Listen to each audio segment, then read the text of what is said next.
hereby declare this meeting of the Conshohocken Borough Council duly open and ready to conduct any business that may come before it. Roll call. Councilmember Citino? Present. Councilmember Griffin? Here. Councilmember Sokolowski? Here. Councilmember Barton? Here. Councilmember Stokely? Here. Vice President Flanagan? Here. President Leonard? Here. Mayor Aronson? Here. The first item on the agenda is the introduction of full-time and part-time firefighters. Mr. Sokolowski, as the Executive Director of Operations, can you give a breakdown of the full-time and our new part-timers? Yes.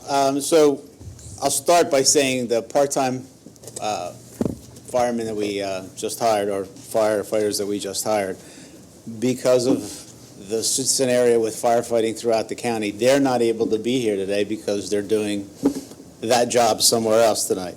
But I'll go over briefly what you've hired. The resumes of some of these guys are very impressive, so I just want to hit on some of the points of some of the better points of their resumes so you know who you hired. Now, the full-time fireman is here today. This is just an introduction. This is not his formal swearing in. We're going to do that obviously at a later date, but we want to make sure that you know who this new guy driving around with the Conshohocken Fire Department emblem on the side of his car is. So I'm going to introduce him first. His name is Steve Young. He comes from us from Northampton Township Fire Department. He was a full-time fireman there for over 10 years.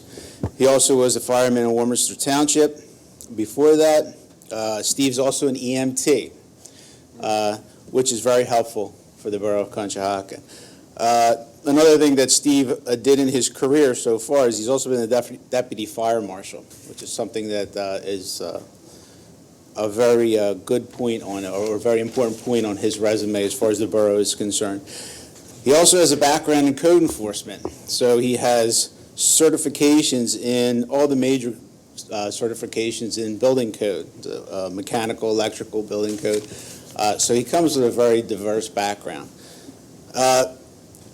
You'll very quickly find out he's a very impressive person. He's also an instructor of both Montgomery County and Bucks County, so he knows how to talk to people, deal with the public, which is very important as far as the borough is concerned. These are the things that the new look of the fire department, this is what we're trying to achieve, a fire department that is going to go out into the public and serve the borough well.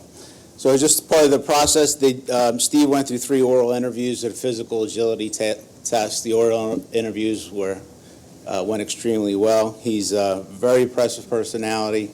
I think I can say that from listening to all the people that were involved in the interviews. The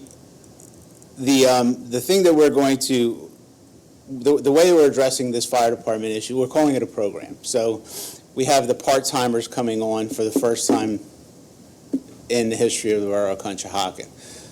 Steve's going to be an integral part of training those people.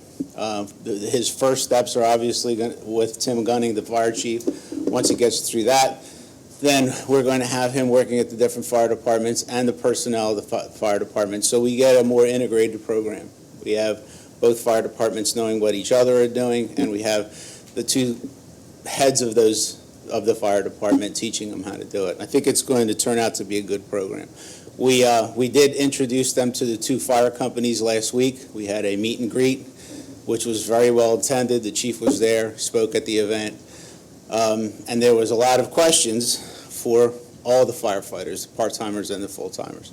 It went really well. It was a 3 or 4 hour event. So the first person I want to introduce, Steve Young. Please stand up.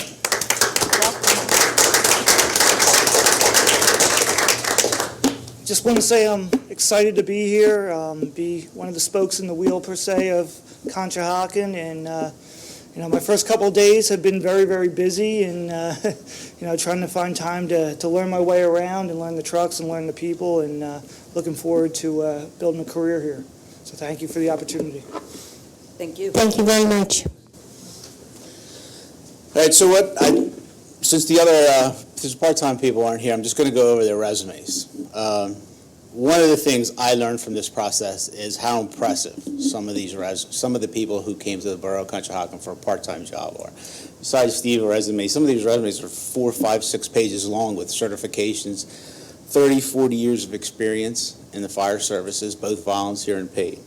I'll go over their names. Anthony Rambo, he's a full-time firefighter and EMT for the city of Philadelphia. He works out of a company that answers 8,000 calls a year. So Conshohocken should be nothing that scares him at all. He is an EMT too, which helps a lot. He also has a lot of experience in firefighting in departments, which was something very important to us, that have both paid personnel and volunteer personnel. Sometimes that mix becomes a problem, so we wanted people that have already went through that scenario, and everyone on this list has done that. He has over 50 certifications on his resume. Again, he's a very impressive person to talk to, and I'm sure he'll do well here in the borough. Michael Kopp, he's coming from he's a full-time Radnor Township fireman. He, again, has over 25 certifications, and he is both a fireman and a paramedic. He's worked for Thorndale, Goshen, Malvern fire departments, and he is currently a lieutenant, a volunteer lieutenant for Morton Fire Department. The next guy on my list is Robert Curl. Robert Curl works for Pennsylvania Northeastern Railroad.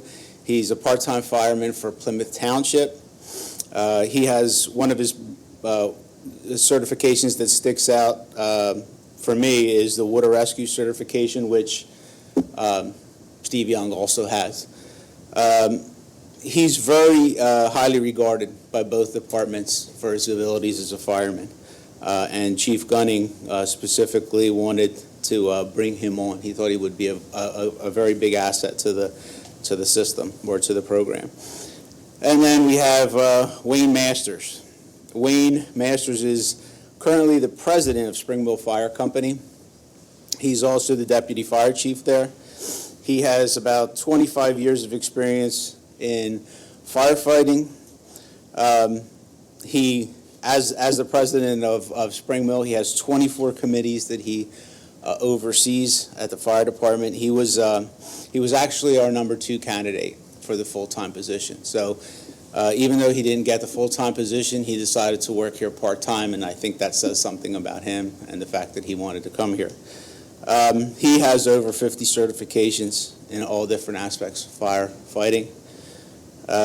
He's going to be one of the other big assets with Wayne is that he's familiar with the Borough of Conshohocken. His family's from the area. They have associations with Washies for a long time, and he's just he has one of those personalities that's going to get along with everybody. So I think we did good with the 4 people that we chose, and our full-time guy. We'll see how he works out. So far, so good. But I'm glad that you gave us the opportunity to look at the fire departments, and this is just the beginning. I mean, we have a lot of other things that we want to institute, and a lot of these firefighters who are coming here, they're coming from other departments from the area, and they'll bring the knowledge of what those fire departments are doing to address some of the problems that are happening, mainly manpower, how to get people into the fire services in the future. Okay, so that's all I have, unless you have any questions. Anyone have any questions? The only thing I'd like to just take a second to highlight is the extensive process that both Ray and Tim went through. So thank you both for being so diligent and so efficient in getting us the candidates that we now have. It's a testament to you both. And also just to highlight council's decision through the budget process to allocate specific funds for emergency services and our fire services. I think it's a testament to all of you as well as our leaders really taking a look at what is most important in our community, and that's the health and safety of our residents and businesses. So thank you. Thank you. Thank you, Ray. Thank you. Thank you. The next next item. And they're going to step out because they've been on the clock. Thank you, 24/7. guys. So thank you.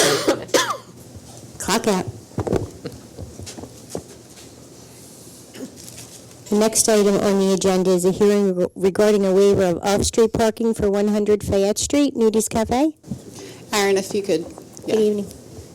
come to the podium. Just to preface this item, Nudi's was in front of council at a previous council meeting.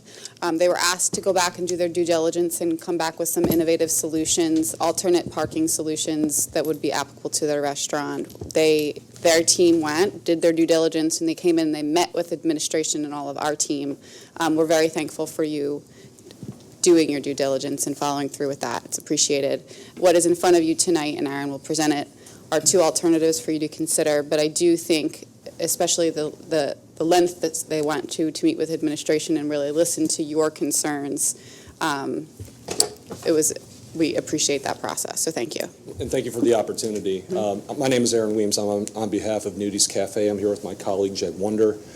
We did undertake due diligence to try to find some alternatives to the parking around 100 Fayette Street. To that end, we are in the process of finalizing a parking lease with St. Mary's Church that will reserve 20 spaces exclusively for Nudi's parking. That will be during their business hours of 7 a.m. until 4:30 p.m.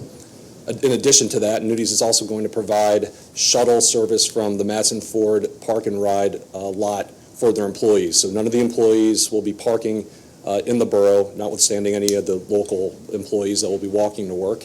And we'll be able to accommodate the 20 spaces and the patrons with those spaces in the event there's overflow relative to the available municipal parking. So to that extent, we do request that we receive the waiver for off-street parking. Anyone have questions? Yes, I do. We've heard different numbers talked of. How many seats are you going to have exactly in the restaurant? There will be 37 tables in the restaurant. Of 4? Yes. Okay, so that's not good. Okay. Some are 2 seats. It's a mixed. Yes. Okay. Anyone else have any questions? If there are no further questions and you are inclined to do so, you would make a motion to approve the waiver of off-street parking for 100 Fayette Street, Nudi's Cafe. I'll make that motion. Second. All in favor? Aye. All opposed? Motion carries. Thank you very much. Thank you Thank for you. your work. Yes, Aaron, thank you for working You'll with get a letter us. of notification from either Chris Stetler or I. Thanks. Yep.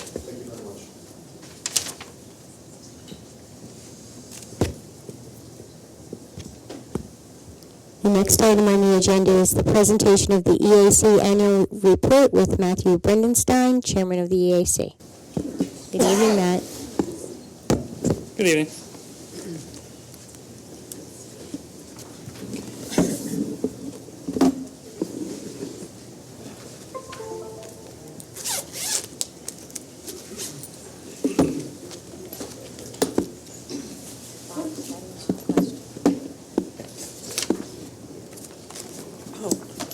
Good evening, everybody.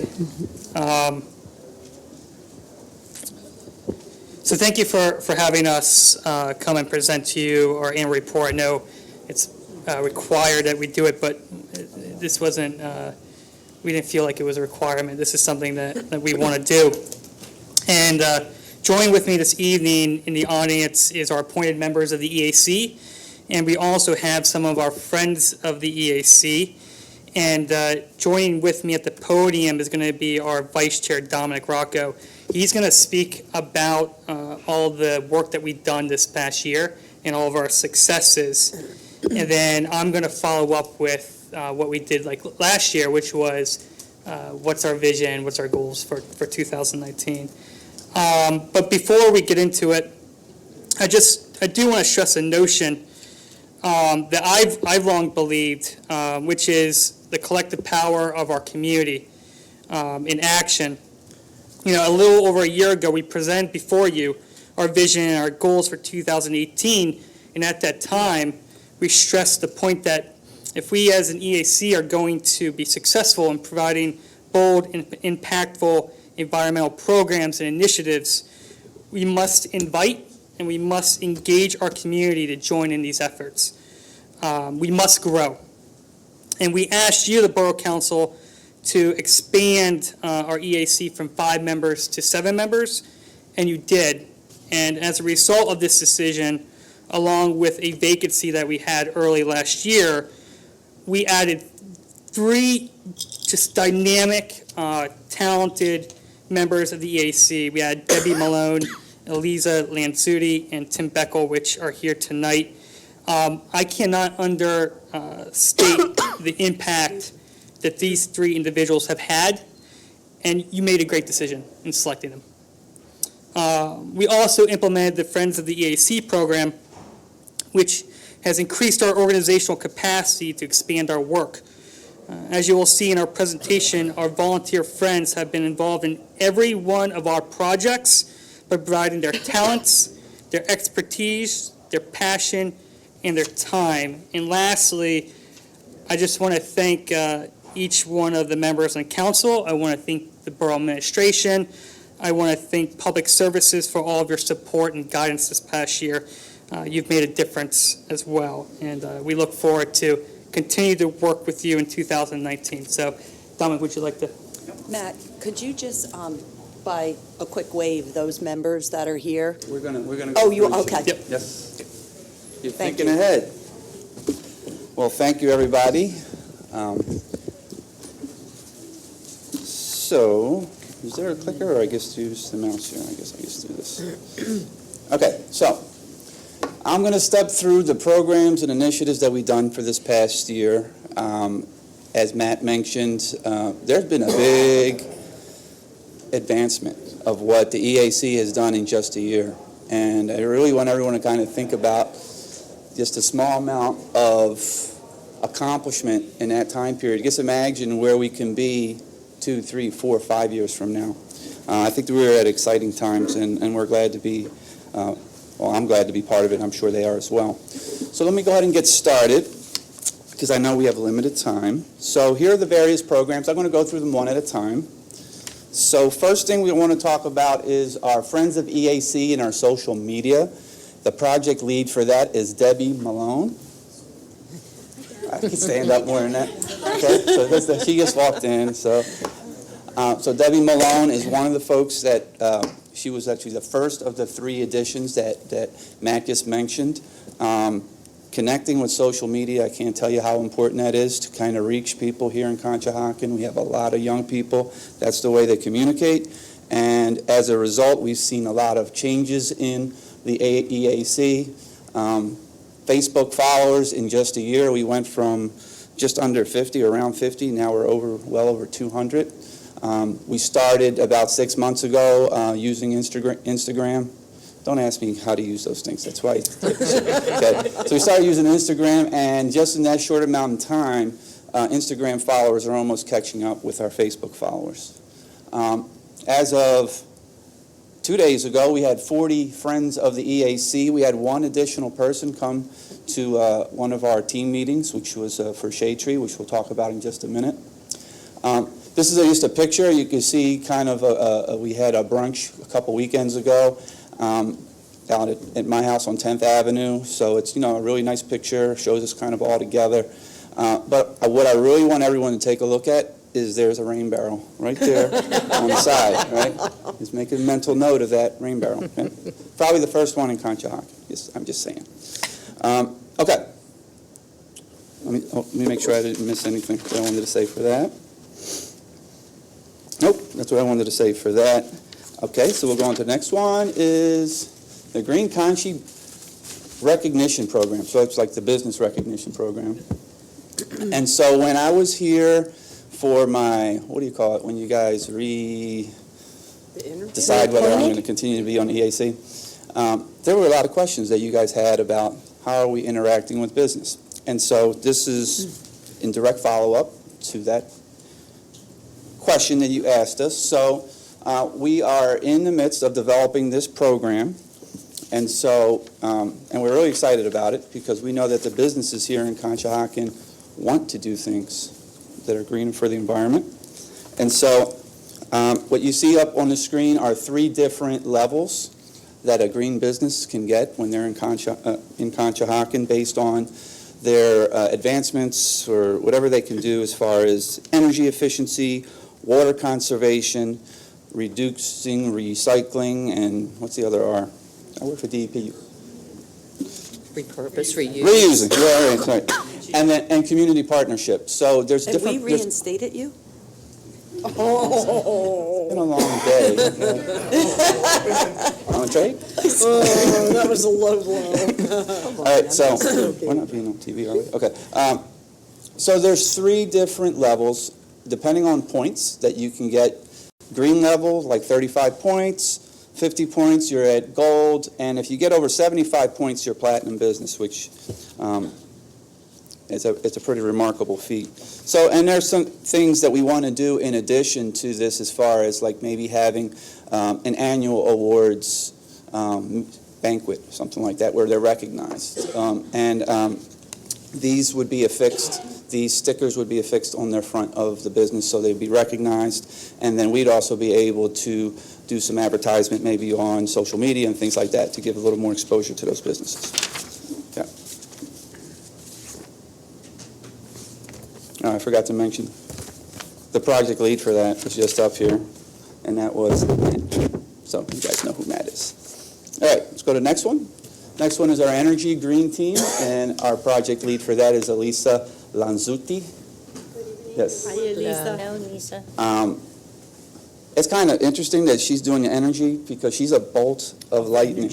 And she has been making some tremendous strides in energy and leading those different efforts here. I think you all got a chance to see some of the presentation that was made, right?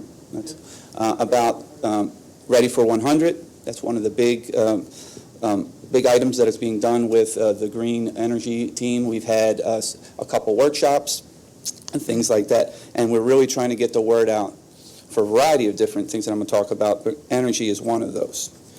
Moving on now to the the shade tree team. Our project lead for that is Tim Snyder. Tim Snyder, stand up. He has his green Conchi t-shirt on. I just want to point that out. So interesting thing about Tim is actually one of the friends of the EAC. He's not a council member. And I think that's actually wonderful, because that's actually what we envision. In order to get all the work done that we want to get done here, it's going to take more than 5 people or 7 people who are on a council. It's going to take a village. And so the amount of advancement just for the shade tree over the last few months, 3 months. I mean, they have an entire team. They meet. They can't even. They're like up till midnight talking about stuff like they did last night. Wonderful things you're going to see come out of the shade tree team. Super proud about what's happening with the shade tree team. Sorry about that. So that's a picture of them having a meeting. Some of the friends of the EAC meeting over at Tim's house, having meetings. All right. Next item I'm going to talk about is the recycling and community cleanup team. That project lead is Yaniv. He's also on the EAC. And so a couple of things that this team is in charge of are the spring and fall cleanups. Tremendous community support. We had a lot of people come out, over 150 volunteers, over 1,370 pounds of trash collected. In addition to that, there's a variety of recycling education campaigns to try to educate people about recycling, because you can't throw a pizza box out, right? People know that now? You can't, and the recycling and stuff like that, just to let people know how to properly do recycling here in Borough.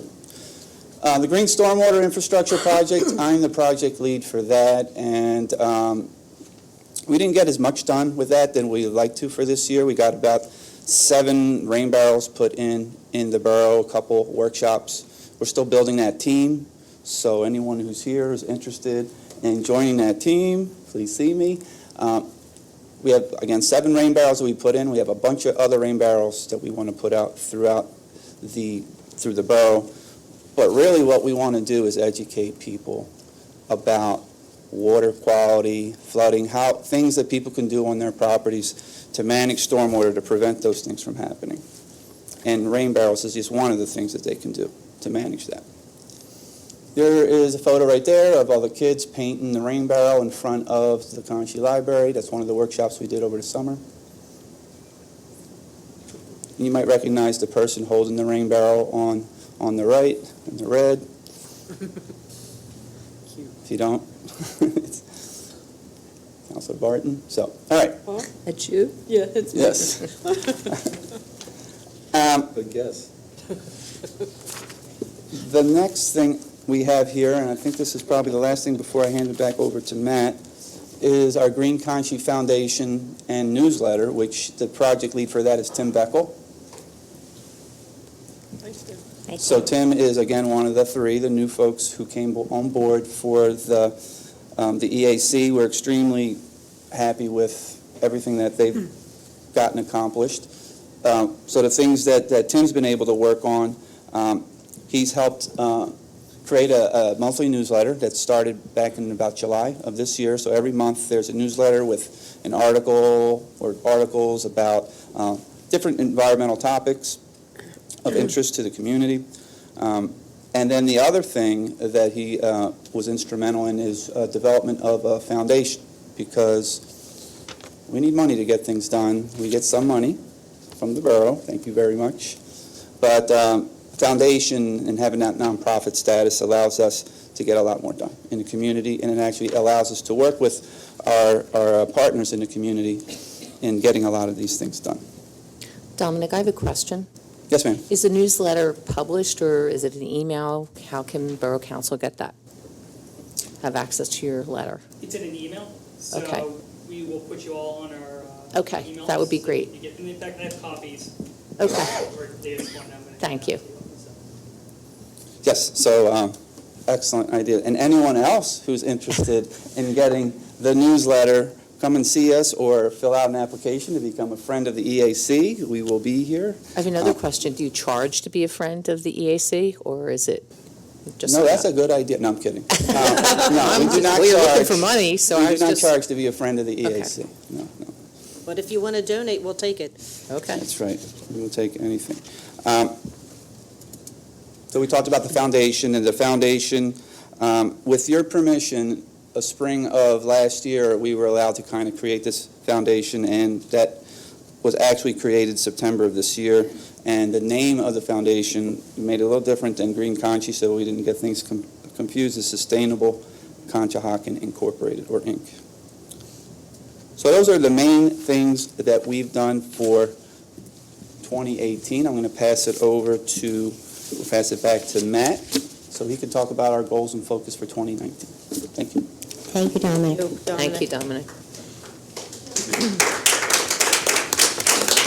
So if I may, really quickly, I do have copies of our latest newsletter, and I also have a copy of the application for the Green Business Recognition Program. And then in here are samples of what the decals look like. You're going to have to take off the film to actually see what the decals look like. Those are samples. So, like I said before, continue to engage community, expand friends of the EAC. That's going to be a main focus of ours, because as you've seen, as we grow, as we bring in more talent from our community, the more stuff that we can do. We are going to double down on our effort on educating the public on proper recycling. We're going to partner up with public services in educating the public.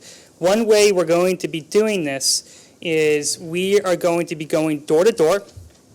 And as we're going door to door, we're going to work with public services and handing out the new trash bins and new recycling bins. So we're going to help public services in making that happen, as well as we're going to educate the public on proper recycling. So we can inform our community about the EAC while educating them about these new bins, which EAC strongly supports for many reasons. We're going to continue to provide workshops, and we're going to actually start getting some dynamic speakers on environmental topics of interest to our residents. One we're currently working on is getting a speaker about the spotted lanternfly. So that's going to be happening next couple of months. Yaniv is helping us find a venue, and Tim's Shade Tree team has found the the presenter. So we're going to find that location and we're going to put it out there. So it's just one example. We are going to fully implement the Rain Barrel program. We voted on $500 of the funds that you gave us is going to go strictly to that program. The point of that program is going to be to get rain barrels and to start a residential program, as well as a program where we're going to be putting rain barrels out in front of the community, out on Fayette, where the businesses are, to gain traction and attention. We want this to be a self-sustaining program. So if somebody gets a rain barrel, we will get money to pay for that rain barrel for us to get a new one at cost. And of course, we're going to start raising money through the foundation to support that program. We are going to launch the Green Business Recognition Program. We have one step left. We're going to create a packet for businesses that we're going to give them as we're meeting with them about all the various ways they can work with the EAC and also how they can participate in that program of being recognized as a green business. That's going to be launching in the next 2 months. Our goal is to pass the Ready for 100 resolution. We had I would say, a very productive, insightful, I came out of the meeting energetic when we met with the borough administration and Ray. The advice and the recommendations they gave us on our resolution was invaluable, and we're working on it again, and we're going to send it to them again for the look at it, and then we're going to present for you to consider voting for that resolution. We are going to conduct, again, a spring and fall, we're going to, for the first time, we want to conduct a spring and fall tree planting event, and we're already starting working. In fact, we sent out an email to Ray today because there's an opportunity for us to get some trees pretty cheap, but we need to fill out the application by March 1st. So we're kind of under the gun, but I think we might be able to get that application in and then do a tree planting event in the spring. And we're talking a small event, 8 trees to get us going. Nothing too crazy. Matt, do you have any idea where the trees? We do yet. not. We're still working on that. Okay. We do not. We don't know what trees, and we don't know where. We thought it would be advantageous for us to meet with public services first before we consider anything. It's a good plan. Yep. And we are, again, going to conduct a spring and fall community cleanup with the leadership of Yaniv. And we decided to make it a team. So we've put out the word that, hey, if you want to not just participate the day of, but if you want to help in the organization and implementation of this, join Yaniv's team. So we're looking forward to that. We're going to re-inventory and assess all the shade trees in Borough. Last time that was done in 2011. So it's time for us to do that again. We have 11 members of our shade tree team, and Anita's one of them. They're all getting trained right now through the funds that you provided us to be shade or to be tree tenders. Yes. So I'm taking the online course. Anita, I think you're taking the online course. Some of them I've taken a 2-day in-person course. So we're going to have a team of 11 people in our community that are passionate about trees and are going to support, making sure that they're healthy and educating the public on how to properly plant trees and how to trim them. And then lastly, something that I think that we have been neglecting.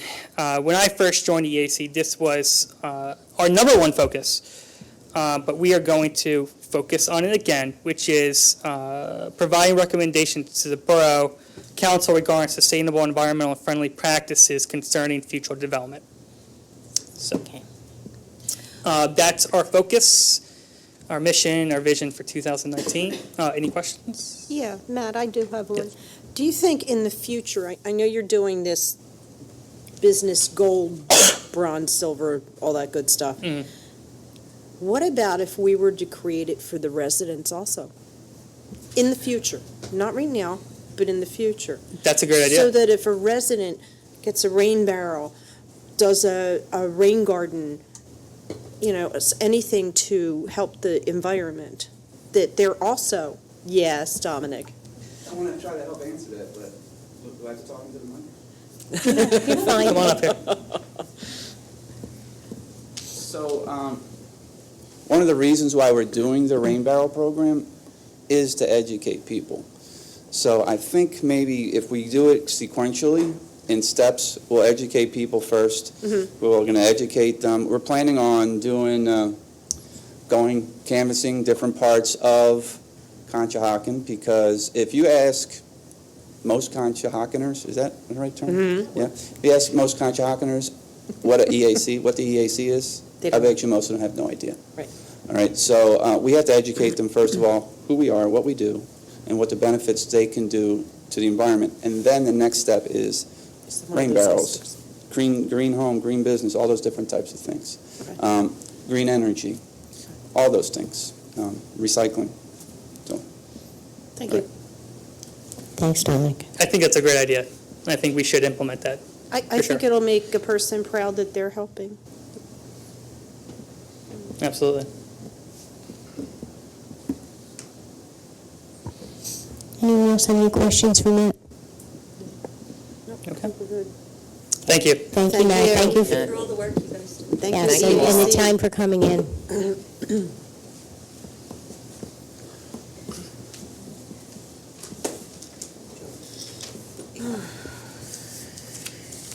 The next item on the agenda is 113 West 4th Avenue zoning hearing board application. Ms. Stetler? Thank you. The property in question at 113 West 4th Avenue is in the Borough Residential 1 zoning district. It's a rather large lot of 4,480 square feet. It has been owned by the same household for many, many years. On the property is located a single-family detached dwelling, and towards the rear of the property is one of the few remaining carriage houses in the borough. At one time, the main dwelling was a duplex. It is now a single-family residence. The owner, unfortunately, was given some bad information that the property did not need to be registered as a rental until there was a tenant. And not having a tenant, the non-conforming use of the second apartment was considered abandoned. However, the current request is to maintain the main dwelling on the lot as a single-family dwelling, but to convert the carriage house into a one-bedroom apartment. The carriage house has been in use for, again, many, many years as a business. So if you were to look at what the parking would be for the business, it would be a little more than what the parking would be for two residential dwellings. The property has never had off-street parking. They will require zoning relief for this proposal. They will need to have a variance for use in the Borough Residential 1 district to reestablish the rental unit. A variance possibly for off-street parking for the number of units. And then there's an odd piece, and it's not really an odd piece, but dwellings for individuals are not permitted off an alley. This is not, there needs to be either an interpretation or a variance on this, because the property does not access off the alley, it accesses off of West 4th Avenue. There's no subdivision here, so this is not a flag lot. This is not somebody who's trying to separate two dwellings out of there. So we have tentatively scheduled a hearing for the 26th of February. Owners of the property, Joe and Renew, are here to answer any questions. They have some pictures of the property that they can show you, and they'll be happy to answer any of your questions. Thank you. I assume that, thank you very much for considering this application. And we came here in order to see if we can get support from the borough in order to continue. The fact that we really want to live here in Conshohocken. I retired my business last year. Oh, okay. And that's a picture of the carriage house that we've developed. Actually, I've lived here since '82, and my wife Renu has been here since 2005. And in the process, we've done quite a lot of renovation and work on the property. I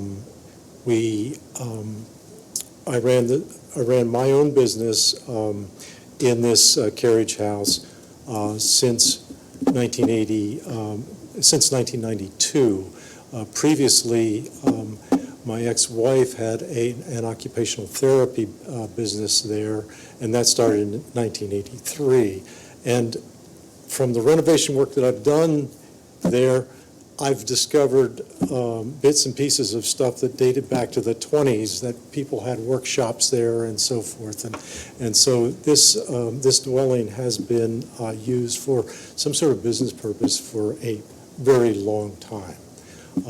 So I think the key takeaway for us asking for your support is that we want to keep the house. We've renovated this house that, as Christine mentioned, when at least I moved in the 80s, and through much of that term has been 2 apartments. We changed that. We've basically eliminated that to make it a single dwelling, so that it will support a family, and this building is intended to be like an in-law suite, or someplace that we can have somebody who will give us, more social connectivity and security for the property, so that we feel good about, continuing to live here in Conshohocken. And it is fully fitted out with a bathroom and a kitchen and? No. You have to do that? That has to be done. That has Yes. to be done. No, there is a bathroom on the presence. Okay. Okay. But I a couldn't kitchen has to remember. be met, a kitchenette. Yeah, okay. Is this the view from the alley? That is the view from the house. See, basically, there's this huge sycamore tree. Actually, it's one of the biggest sycamores in the borough. And this property, by the way, is 4 doors down over here. That's the alley view right there. So that's an apartment. That is our business. That has been a business since, for me, since I've been here. So is it staying a business, or you're making it an apartment? We want to make an apartment out of that, yes. And you're going to live in the house? Yes, we are going And to you're live going in to the rent the back out? Correct. And how many Correct. bedrooms is that apartment? 1 bedroom. 1 bedroom. Yeah, it's 1 bedroom. I'm just trying to... Yes, and just to put it in context, as Christine mentioned, we have had an apartment in the house before. And and in 2011, I came to the borough to pay the rental fee, and one of the secretaries said, "Oh, you don't have to do that because, you don't have a tenant."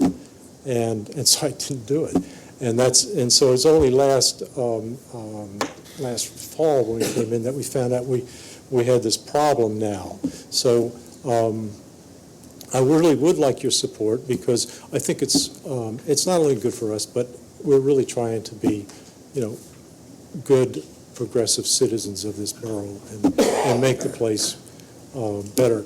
The last time it was renovated like this was in the mid-'90s, so it's going to get another facelift and so forth.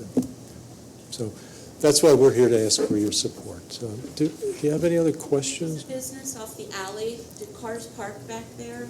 No, it's Is the idea that a car would not park back there if they lived there? absolutely, you can't park back there because, I'm just asking Yes. because we have another property off of an alley that there are cars parking, which is a problem. No, So I no. want to make sure no. that, Even as it was a business, we never parked in the alley. The only time we'd use it is if somebody was dropping something off, and then it was just gone, that was the only context. Yes. So if there are no other questions, and if council is inclined, the motion would be to send a letter of support to the zoning hearing board for this applicant. Yeah, I'll make that motion. I'll second it. All in favor? Aye. All opposed? Motion carries. Okay, well, thank you very much. Good luck. Appreciate it.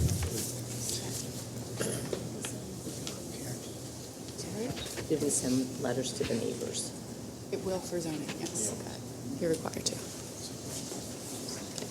And I just have a comment about the project. I think it's great to have a single-family unit, as you said, for, one person to live there. We have a deficit of very small apartments, and I think this might help someone that can't afford a big apartment or to rent a house. So I think that's a very good idea. Thank you.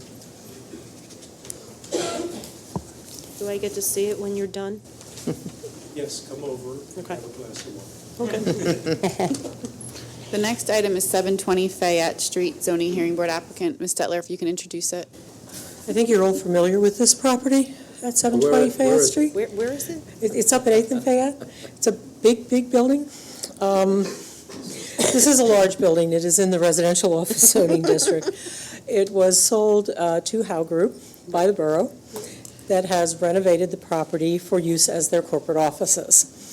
And in renovating that, the old council chamber became a flex space with a full kitchen to be used for the accessory use of the development and real estate business. So for their meetings, luncheons, trainings, that sort of thing, which is accessory use to the office. They now are interested in extending that space to the community for social events, parties, showers, meetings of other groups that would not necessarily be accessory to their business. This is a long-standing type of thing with the borough because the borough had other groups use the council chamber, and there were a few weddings that were held there, maybe not the reception, but the weddings. So their request is to extend the accessory use of the building to the community, and they will need a zoning variance to do that for what the accessory use is, because it's not accessory to the business that is in the building now. And Gary and Susan are here, and they'll be happy to answer any of your questions about this.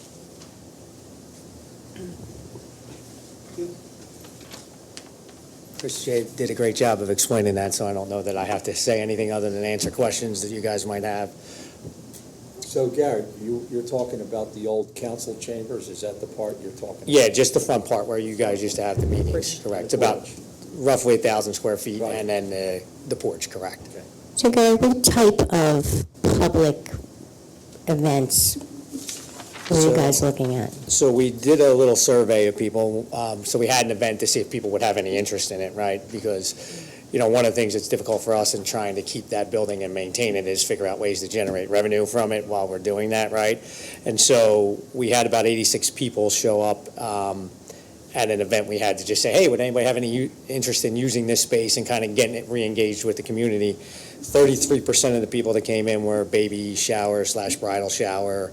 18% were business and community, 15% birthday parties, 9% weddings, so basically the things that you would think of that people would want to utilize that for. Mm-hmm. We assume some of the funeral homes might use it for things that they have, that kind of stuff.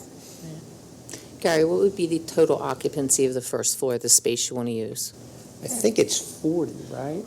Right now, we have a maximum occupancy of 49 for the building, but we would work with Ray to actually look at that 965 square foot space to see Okay. if in fact that would change. So you're not talking 200 people, you're talking, okay. No. Right. Okay. 40 people, 50 people. 40, 50 people is what we think Yeah. is Okay. the capacity of the space. Great, thank you. I know when we had Stacy's sister's wedding, we had 60. Yeah, Yeah, now, and if you're using the porch and it's in the summer, you might get a little, and that was just Right. inside. Oh, okay. Anyone else have any questions for Gary? I was at the open house. The building is beautiful. Oh, Sorry, I had to miss I it. got a tour. It's very, very impressive. Susan and Gabby designed it also. I They don't did a take great any credit job. for It's that. beautiful. Yeah, we're very happy with it, and we're very happy that you guys have allowed us to be there, so it's awesome. Thank you. So if there are no further questions and council's inclined, the motion would be to send a letter of support to the zoning hearing board for the 720 Fayette Street application. I'll make that motion. Oh. I'll I'll defer make to that Ike. motion. Ike said it first. I'll second the motion. All in favor? Aye. All opposed? Motion carries. Thank you, Gary. Thank you. Thank you. Next item is to consider authorizing the Montgomery County St. Patrick's Parade committee to hold the 2019 annual St. Patrick's Day Parade in Conshohocken, which is scheduled for March 16th at 2 p.m. The rain date is scheduled for March 30th. All same details as last year. You would be approving the parade. You'd be waiving any personnel or borough costs that are associated with hosting the parade, and you would be allowing open containers of alcohol on the street during the parade. I would need a motion to approve. Go ahead, Tina. I'll make that motion. I'll second. All in favor? Aye. All opposed? Motion carries. One request, Yes, that we get more candy again, okay, and get rid of the hard Aye. candy, yes, all right? done. More Tootsie Rolls. We also have to believe keep in that the mind mayor's that group is everyone gonna- up here has to ration as you go down the street. We do. They just. No, you get happy up at the beginning, and then when you get down the end, you get sad because there's nothing left. No, by the There time are we a get lot to of the end, it's all adorable little adults. children there sitting on those I curbs. understand. And then a lot of happy residents with open containers that you need to give candy to. We'll get some more candy, and I'll make sure there's none hard. Not a Just- We Snickers, need Dell to be a Knucklehead. better We need, rationer. yes, okay. I don't know. He did. He did good. does. No, he does good. He does does get a little good. stern with us. All right. Along with the St. Patty's Day Parade, you also, the next item is to consider approving the annual Conchi Classic 5K that runs prior to the parade. Those proceeds go to the fire company. This is an annual event. And that has an impressive 400 people. Mhm. Yeah. Okay. I will make that motion. I'll second it. All in favor? Aye. All opposed? Motion carries. Okay. The last item under council business is consider authorizing advertisement of the request for proposals for police consulting services. The RFP copy was in your upload for review. Included in that is a timeline, which is basically an 18-month timeline. It's laid out for you in the RFP. If you need more information, we can send it to you directly, but the RFP will go out, and it is for services to do an evaluation of the police department, mostly for the hiring of our next chief of police. I'll make that motion. There is no motion tonight. This is a discussion topic. So the timeline is you have the RFP. You will be evaluating the RFP. Make sure you're comfortable with the timeline that the police chief search committee has provided to you. If there's any feedback, you can send it to me. I'll send it back to the search committee. It'll be on your agenda in 2 weeks for consideration to authorize to advertise. Okay. Okay? Okay. Next item is to consider 538 Spring Mill Avenue financial security release in the amount of $17,957. This is, again, is basic borough business. You have in front of you your engineer's recommendation for the release of the escrow based upon their site review, and understand that the escrow remaining would be $29,942.50. If so inclined, I would need a motion. I'll make that motion. I'll second. All in favor? Aye. All opposed? Motion carries. Thank you very much. Next item is to consider approving Resolution 2019-02, authorizing the sale of borough vehicles through municipal. I am asking that if you are inclined to do so, that you make a motion this evening. This is part of our depreciation schedule and our capital asset list, which we've so diligently worked on. Again, we are trying to turn over our items in an efficient and professional manner. These 3 items, the minimum bid for the 2001 Ford Expedition would be $500. The 1997 International Dump Truck would be $5,000, and the 1990 Nissan Flatbed Truck would be $750. So you would have approximately $6,250 coming in as profit that would then go into the depreciation schedule for purchase of new vehicles. I'll make that motion. I'll second it. All in favor? Aye. Aye. All opposed? Motion carries. And I just want to draw your attention that in the resolution, you are authorizing me as borough manager to execute those documents. Okay.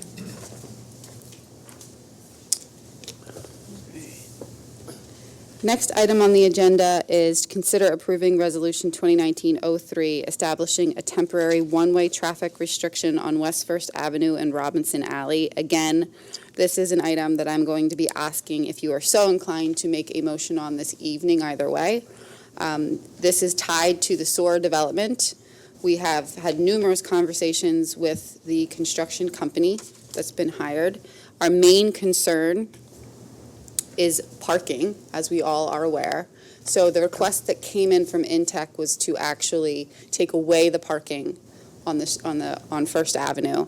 And the meeting that took place with administration, we felt that the solution to go one way on these streets was more beneficial for our residents and our businesses as opposed to removing the parking, which was the alternative option. We contacted the mayor, who has the authority to put in a temporary, per proclamation, to declare this temporary one-way traffic pattern. However, it has to be approved by council. Are there any questions? Yes, does Yes. Chief Metz approve with this one way? Yeah, Ray and I sat in a meeting with Intech, and Okay, for the reasons you stated, this works best. okay, thank you. I would make that motion. Does everybody know where that is? Yeah, of course. Just asking. I'm just asking, that's all. We need a second. Second, I'll second it. All in favor? Aye. All opposed? Motion carries.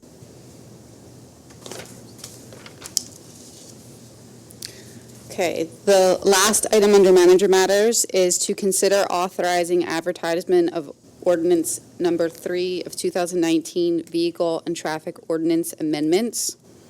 Again, based off of timing, I would ask you to consider making a motion. If you need more discussion on this item, you are inclined to do so. It would then be on your agenda again in 2 weeks.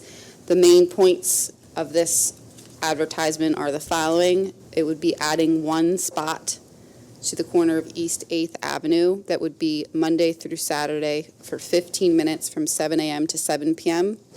It would be adding one spot to the corner of Hallowell Street. Again, Monday through Saturday for 15 minutes from 7 a.m. to 7 p.m. And it would be making 3 spots outside of Borough Hall for our tenant, Tower Health.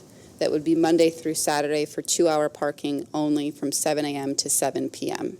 While you're talking about that, can I bring up the request from the 2 nurses, the night nurses, that are there till 9 a.m.? Yes, That 9 p.m., that they can use 2 spots in the garage yes. off hours? And we, as administration, will work with our facilities individuals to accommodate that request. Okay, thank you. Okay. I have an issue with the 8th Avenue and Howell Street parking. I've had requests from residents not to continue the situation that it is right now, and I think a reasonable compromise would be to have one parking spot with a limited time on Howell Street. 8th Avenue already has permit parking, and they have an issue with difficulty parking already. So to respect the residents of our ward, I believe that that would be a very adequate compromise. So why did we put 3 spots there? I don't know. So there are not 3 spots. There's only one right now. There, I understand it appears to be 3 spots. It's not, I spoke with. There's 3 signs. There are 3 signs. There's 3 signs. Well, it will be rectified based off of what the decision of council is. But Can I just have something to say on that. And that 8th Avenue is a problem, the sticker parking and all that, and I see where the problems are. But listen, and the residents are very important, okay? But so are the businesses to us, too. So I asked people, I already asked some people coming in there to pick up. They pick up on Hallowell Street and they pick up on 8th Avenue. So we're going to take away 2 spots instead of Yes. 1? Why? Because the residents live there. But what about the people? And if we set a precedent, Bob, that We're not setting a every, precedent. yes, we are. If you let one, It's a temporary. no, It's not temporary. this is not temporary. This would be permanent. And again, we have residents here that oppose it. Don't you think that people own businesses, they deserve spots in front of their I businesses? think it's something a business has to evaluate before they sign a lease. If they needed Well, additional they own the parking, property. They own the property, well, then they should have thought of it. They've been there 20 years. Why is it all of a sudden an issue?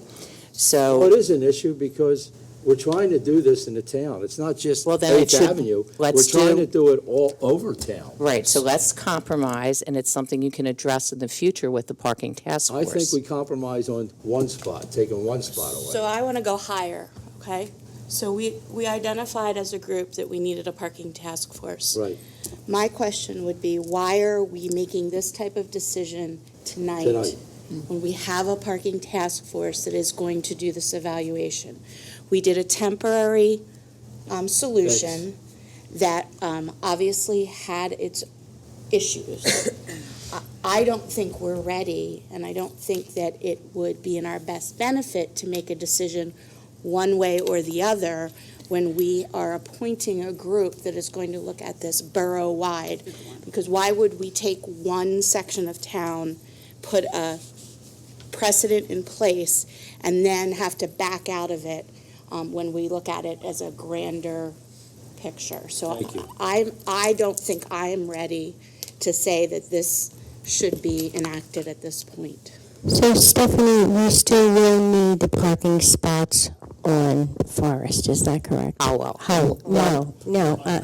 Fayette. On Yeah, Fayette. the option you have is that you can remove both the East Avenue and the Hollowell Street from this advertisement for the ordinance. I do need you to address the Fayette Street. Correct, three which is spots where I'm Borough going, Hall. yes. Right, so you could make a motion to authorize advertisements of ordinance number 3 of 2019, amended to include only the additions to Fayette Street. I will make that motion. I will second it. All in favor? Aye. Aye. All opposed? Motion carries. Okay, and understand that on the list for the parking task force, East 8th Avenue and Hollowell Street will be added, and they will be evaluated on a broader scope. But in the meantime, I don't think we can keep 3 spots for No, we the take one dry away now. cleaners. I think 1 is a compromise. If there are 3 right now, 1 would be a I agree. compromise. Listen, 3, I don't know how 3 got there, but Okay. it was a And mistake. it will be on Howell Street, not 8th Avenue. But that's going to be one of our So Mike, streets. can we make that decision if that was a temporary? Okay. Yeah, so the only thing you can do is fix the 3 signs, make sure it's clear that there are only 2 spots there. 1. No, the temporary resolution that was passed provided for 2 spots. Right. So what you would be doing is fixing, if there's 3 there, you'd be fixing it and making it 2, which is the temporary order that's in place. And then that Until you've expires. made a value, that expires, right? But that expires in 30 days. So then we'll revert back to no spots It would go saved back to no spots. in 30 days. That's correct. Okay. And then the answer is, we have a larger task force Right. that is Right. looking We'll at this address it. as a systemic issue. Correct. And 8th Avenue is one of the ones that we're going to focus on because we started with that. And I want to make sure that we take care of that. Listen, all these neighborhood streets have problems. And that's why we're going to attack these problems and get them resolved because there is some issues not every block, but. I would caution us to say 8th Avenue is going to be a priority. No, Because I'm I not would s- say I have priority. Yeah, I know. And I would say, Bob, I drive up Howell every day, and there is always parking on that block. So I would say On our Howell. task The dry force cleaners, will there's look at always that. parking on Hollowell. Yeah, Always. There is. Okay, so I You think, understand, yeah. it's a stop and start thing. It's just like what we're trying to do with the restaurants and picking up a pizza. You got 2 But kids they're in the not car. neighborhoods. This is a neighborhood, Bob. Come on. Fayette Street is not a neighborhood. Positive, no, there's a pizza time. What about pizza time? Pizza time's not a neighborhood. That's a neighborhood. Yeah, it's a neighborhood. Right, well, that's what I'm saying. We have to And respect the people residents. Double park and we'll Okay, save it for the. I think that you had a Okay. very productive special meeting this evening where you interviewed very viable candidates that are going to take the parking issues in the borough extremely seriously, and they are going to try to put some solutions in place. You all as a group have made that an important initiative for 2019 and moving forward. So as the borough continues to evolve, you are taking action on it. I think that we know that there's an issue in this specific location, as there are issues in other locations in the borough, and they will all be evaluated and addressed as best as possible. So we have a motion to take care of what we needed to for Borough Hall. The temporary resolution will be in place for 30 more days. We will rectify it, though, so that the 3 spaces are actually 2 per the resolution. And then at the end of 30 days, the temporary spots will go away, and then we will deal with it as a task force. Correct. Okay. Good. Okay. So nothing else on the agenda? Mike, you have nothing, correct? No, Okay. thank you. I do have one item, Go if ahead. I can count. Okay. Yeah. At the last meeting, we addressed Second Avenue and the condition of the road and the potential of looking at it with the parking task force and whether or not it needs to be shut down, reevaluated for its use. Oh, yeah. Move things around. We have, with the traffic pattern changing with the Sora development, our concern is that individuals will now try to cut through Second Avenue, and there'll either be damage to property or damage to their vehicles, or just it's unsafe conditions. So Intech actually offered to donate some barriers. My question to you is, are you prepared at this point to temporarily shut that down to do an evaluation period? Is it something you're interested in? If you're ready to make a decision, that's fine. If not, I do think that there's going to be a deliberate discussion on how that space can be better utilized. So if we are given, or we're being offered the resources to do it, is it something you want to do? Give us authority to approve from an administrative perspective. Can we wait until we have the traffic Yeah, I think it's a People little too in- soon to do it. before, let them evaluate it and let them come back with a report? I think the point that Stephanie's trying to make is that the street itself is unsafe. Am I correct? I don't on that? know, Ray, do you want to? Bottoms out the trucks. How many and people, Bottom right? out there. That's right, Second, that's the one with the monument. Right, Yeah. Where people park in front of, which really ticks me off. right. Should have a new parking sign. And we have any claims that people Yes, damaged their police car? department actually notified me twice. Somebody bottomed out and did damage to their car. At the, the problem area is where the inlays are Yeah. at the bottom. So those inlays have popped out, deteriorated to the point that all that area is going to have to be reconstructed. There's no doubt about it. So it's going to be a reconstruction process. It's not just going to be temporary patches because they only last several days. Remember, you got vehicles going downhill, hitting their brakes and going over top of a patch. It's not going to last very long. So because of that, we're having not only the incidents with cars bottoming out, but we're also having an issue, and it's going to be more prevalent now because of the construction site, where cars coming down Fayette Street, making a right-hand turn on 4th Avenue here, then making a left on Forest, and using that to cut into traffic, using 1st Avenue, which they won't be able to do now, but 2nd Avenue also to cut into traffic. If that is left as is, what's going to happen is you're going to have cars backing up all the way up 2nd Avenue, waiting to make the left-hand turn there. It's not I've been there with the traffic engineer. It's the site radiuses on that road are terrible anyway. You're coming downhill, you don't really see much as coming down 3rd Avenue, number one. And then the other part is it just causes more congestion because these people think that they can constantly do this, and it gets to the point where not only is 2nd Avenue getting jammed up, but traffic's getting backed up even further because the intersections are getting blocked when these cars are trying to push their way into traffic. So when we looked at it, and there's potentially other plans for 2nd Avenue, you have to do it at some point. And honestly, the winter is the best time because you don't want cars there in a snowstorm anyway, and then cars that are going to bottom out, you don't want there.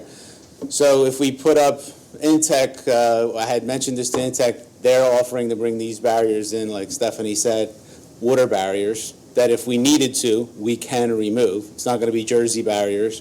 They'll be filled up by the fire department, and if we need to remove them, we'll remove them for any type of emergency, for instance. So what do we tell the residents and the businesses there why we're doing that? Well, I've already had discussions. I mean, that's kind of what I do, is I have think we need to discussions with post- some of the residents. Well, we've the affected people in the residents of this, there's only one business that's actually facing that street. It's the studio design business. And I was waiting to hear what we're going to discuss here before I go to talk to them. But other than that, all services and everything are provided along Fayette Street. You're not going to bring in a truck to deliver stuff to El Caliente on 2nd Avenue on a hill like that. Everything comes in off of Fayette Street. So there's really nobody other than that business that would be affected. But we have the right that we should notify the neighbors on 2nd Avenue that we're going to be shut. And some of the neighbors, when they got, trust me when I tell you, some of the neighbors, when they went to the borough's website and they got the correct information from the borough's website as to what's going to happen on 1st Avenue, they called. And I told them at that point that potentially 2nd Avenue is going to be shut down too, and the reasons for it. And, you know, when it starts making sense, it's a little bit more, a little less pushback. Are we looking at shutting the whole 2nd Avenue down? Remind me, or Only just downhill. one section? Only downhill. Just the downhill Uphill will side. still be able to be used. It's downhill. That's what I thought. Oh, Okay. just one direction. Just one direction, just the downhill That would side. help with That traffic, seems to be too. the side that the deterioration is the greatest. It's sketchy on the one side, but it's different when you're going downhill and stopping on patches that are just going to eventually. So will there be a temporary sign at the top that says it's one way? We do are not going enter? to sign it like you wouldn't believe. It'll be signed. Okay. Yeah, there'll be no mistaking that road is, that road is not used for that anymore. Is it gonna cause confusion? Yes, but I've watched some of the traffic patterns and I see what people do, and generally it's, look, it makes sense for people to be able to cut through there, especially people that are traveling into the borough, and that's the last portion of their traffic is getting to the bridge. So they're able to cut in by 2 blocks, and we can have it on 1st Avenue. I mean, we it's an industrial area, and as Chief Metz has on one of his dash cams, anything could happen. A piece of metal from that job site went across across 1st Avenue. A girder actually came across 1st Avenue. Luckily, there was nobody there, but it crushed the fencing. If there was a vehicle there, we would have had a problem. So we need to get as much space away from that job site with cars as possible. And eliminating parking was something that we both were at the meeting, we weren't going to allow that. And this is the best way. It still allows for traffic flow. I talked to Brian, or Brian Keaveney, or I got that one right, Brian Keaveney, our Pannoni traffic engineer. And he doesn't have any issues, and especially on a temporary basis, and with the mayor's cooperation, we were able to do some of this stuff. But the truth of the matter is, no matter what we do, there's going to be an inconvenience to the people in that neighborhood for 18 months to 2 years, no matter what we do. It's just going to happen. At the end of that, there might be some light at the end of the tunnel with some of the things that are going on now, but for that period of time, we have to try to come up with the best that we can. So we're going to notify them. We're going to notify everybody. That's part of what we do. We're going to notify everybody. We'll do the same thing we did on some of the other projects, which will hand out stuff directly and then we'll have conversations with the business owners themselves. I don't know what kind of, I'm really unfamiliar with that studio business. So I don't know what kind of business they do or what hours they keep. I went over there a couple times, there was nobody there. But they don't park their cars there, they don't get deliveries there. Honestly, the only reason I even knew that they were there is because one of their cars was parked on the sidewalk at one time, waiting to go in there. So it just makes sense. Can we put up where the monument is, sure, what's the word I'm looking for? The World War II. The vets, can we put up no parking signs there? People park in there all the time. And I didn't think that was parking. What do you think? You mean in front of the monument? Yeah, in front of the monument, they park there. the police park there a lot. Well, that's different. These are people. I don't know. I mean, I don't think aesthetically it's what you want. Yeah, I don't know if you want no parking Yeah, it's, signs. well, not directly in front, but enough to, It's not a off lot. to the People don't side. park there a lot. You stop to go in the I'm store always there. seeing people park They there. run into the check cashing store and cash their checks, and can we, if that's something that you want to bring up? Yes, absolutely we can. But, let me know. So I think what we're looking for tonight is just the authorization to shut down that, and we'll make it contingent upon notifying the businesses that will be, if there are, that will be affected. But we'll do proper notification. If there are issues, we'll work through them, and we'll keep you up to date if there's anything we have that we're dealing with currently. But I do think that right now, if you could give us the authorization to shut down the one side of Second Avenue, that's what we're looking for this evening. Is anyone opposed? No. Okay. Okay. You have authorization. And we will, next meeting, there'll be an approval by resolution on your agenda. Public comment?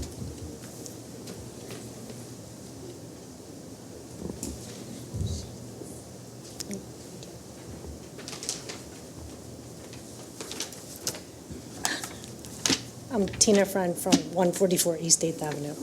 I already spoke to you about the 3 spots on 8th Ave for the dry cleaners.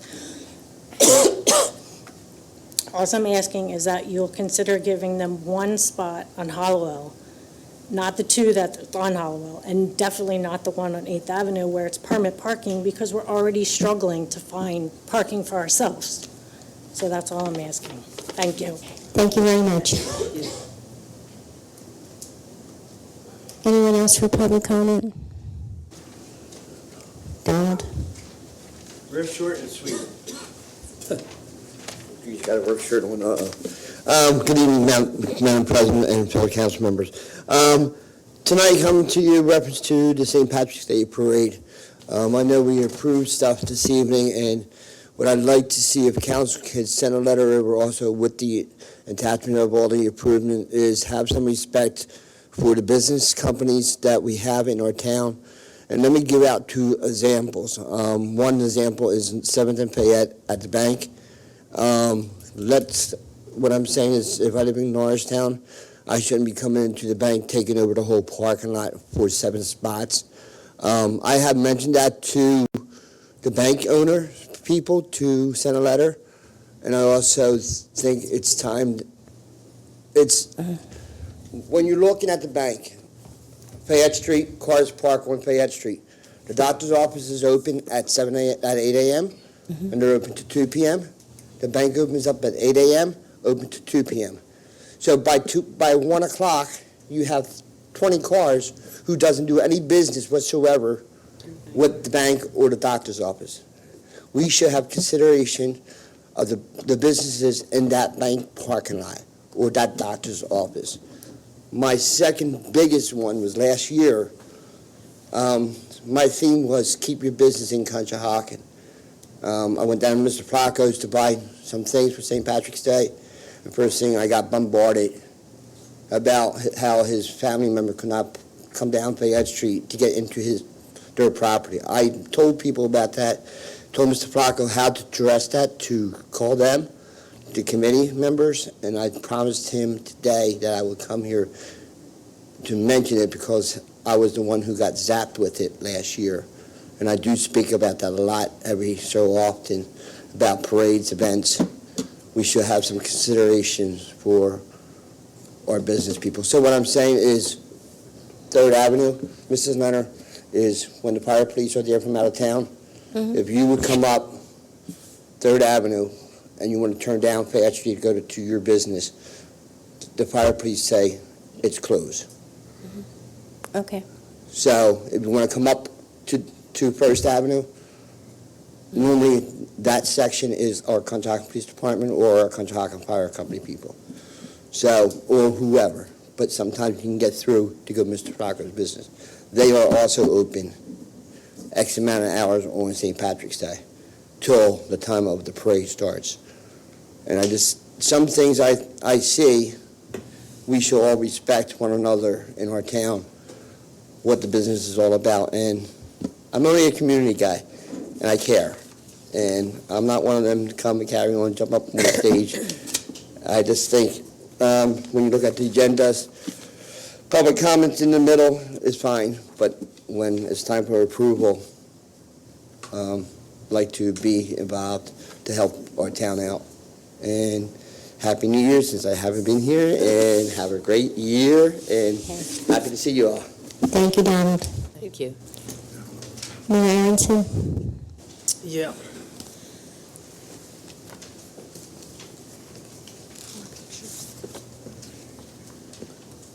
All right, so for the first upcoming event, you were kind enough to approve the Arts Festival and Car Show for June 1st, 2019. Our website went live last week, and we are already taking in vendors. So please keep the date open and definitely come join us. And we're super excited. We have time to plan this year, so we know it's going to be a great event. Second event is our hands-only CPR class. We are very excited to be able to put on a free CPR class for the community. Officer Valone is donating his time to come out and do the class. He put together a team from Einstein Medical to come and actually perform with residents all the training. So just putting the word out. If email me at my borough address if you're interested, or you can message me on my social media. We already have 23 RSVPs. We only have 7 slots left, so it's going quick. That's great. And that's it. Mr. Stokely? Yes, one thing. Where the old firehouse is and the new firehouse, George, you could probably help me on this, and probably Bounce can. Burns Way. You ever hear of that? Councilman Burns, years back? Oh, yeah, the plaza. Yeah, Yeah. it was named after him. Yeah. Now, the solicitor might have to do something.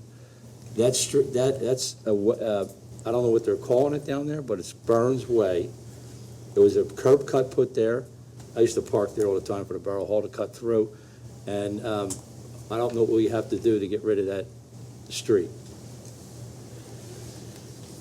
It was named after Councilman Burns. Burns Way it was called. Ike, you remember that? Yeah. I remember it being dedicated as Burns Plaza. Yeah, whatever, something like That's that. what I remember, too. We'll take a look. Yeah, would you? Right, Yeah. it was for Joe Burns, the council president. Are we getting rid of it? Well, because it's Keystone owns it now.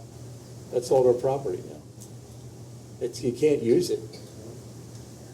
Yeah, so it's a good point. We need to figure out what exactly was Yeah. done back then and see if we have to do it. Anita? Yeah, the Sewer Authority had their reorganization meeting last month, and Carol Smith is now the chair, and, mine's not working tonight. Our vice chair is Janine Riley. And that's about it for us. Our meetings are every 4th Tuesday, and the public is invited. Thank you, Anita. Tina? I just wanted to say thank you to administration, Chief Gunning, operations, on really taking the fire services to the next level. Over the past several years that we've sat on council, through various discussions and prioritizations, our vision was to put more emphasis on fire services. And I really think that what you're putting together as a group of the two volunteer fire departments, working in collaboration with the employed fire services members, really says something. I think that we're paving the way for how, and Bob, you've always said that, that we're paving the way to how we're going to need to deal with basically an issue in the future from a volunteer perspective. So thank you for your commitment to carry out what it was that was our vision, and to continue coming up with ideas on how we can continue to grow that program. Thank you. Jane? The Conshohocken Free Library is hosting their biggest fundraiser of the year. It's a murder mystery dinner theater. It's March 1st, so you can get tickets at either the library or at Cole's Custom Frames. I got this for Ray again. With your new trash schedule, down on the east side. Now we're getting trash out on Sunday, and it's there to Thursday or Wednesday or Thursday, and nobody's doing nothing about it. I don't know if you're putting out citations or not, but you go down there on the whole street, nobody pulls it back or nothing. I don't know, they don't look at the website or nothing to see what the trash days are. You need to give them a little reminder. Once you start going in their pockets, they'll start looking at it. Okay, well, parking has been, it's constantly a topic of conversation, and we discussed it earlier this evening, and Stephanie spoke to it. But as for some of you that aren't aware, we are creating a parking task force. We've actually already have the resolution past that.